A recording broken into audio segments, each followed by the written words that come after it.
Pristatau Jums naują mūsų polisadinę tvoralentę. Tai yra medžio imitacija, tiksliau medinės lentos imitacija, kaip pas mus tikrai populiaru yra medinės tvoros, tiek skardinės, tiek medinės.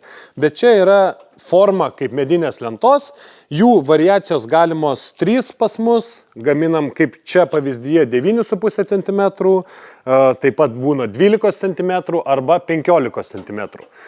Jinai tikrai iš abiejų pusių primena medžio formų, medinės lentos formą ir tikrai yra moderniau už medinę tvorą. Dėl ko moderniau? Galbūt pagrindinis aspektas būtų tas dėl priežiūros.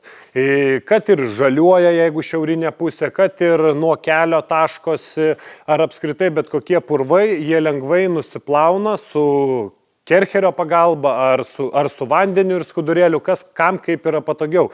Su medinė lenta taip nėra paprasta, pirmus metus 3-5 gal taip, o paskui jinai tikrai pradeda blukti ir gali būti, kad reikės jums perdažyti.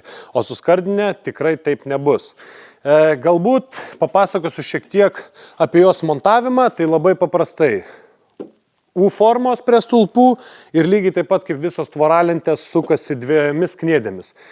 Pavyzdyje prisukta 1 kniedė, bet mes naudojame 2 kniedės dėl jos tvirtumo, nes yra plati lenta, siaura, jinai sutvirtinta 2 kniedėmis yra stabilesnė. Dar svarbu paminėti vieną svarbų aspektą, tai kad šią tvoralentę mes gaminame ir rekomenduojame klientams, kurie pas mus užsako, negaminti ilgesnių tarp segmentų nei 2 metrai.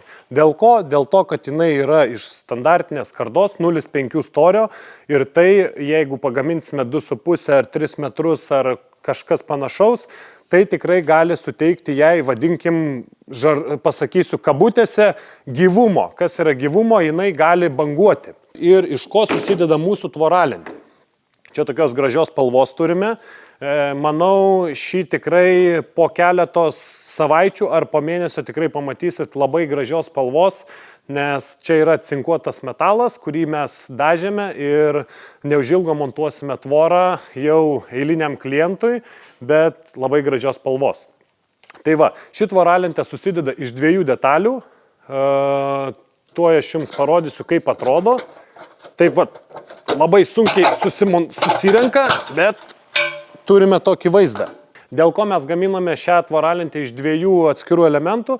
Todėl, kad techniškai mes negalime išlenkti iš vieno be papildomos viršuje briaunelės. Taip, jinai gali būti tokios kaip omega formos ar dar kažkokios, bet tada turės dar papildomą briaunelę, kas jau nepanašu į medinės lentos imitaciją.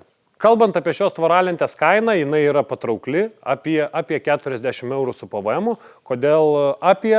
Kaip visada, nes galima skirtingos 3 variacijos, 3 skirtingi lentų pločiai ir taip pat, ką mes matome čia, galima didinti atstumus tarp tvoralenčių, kad būtų daugiau kieme šviesos arba kad mums taip gražiau.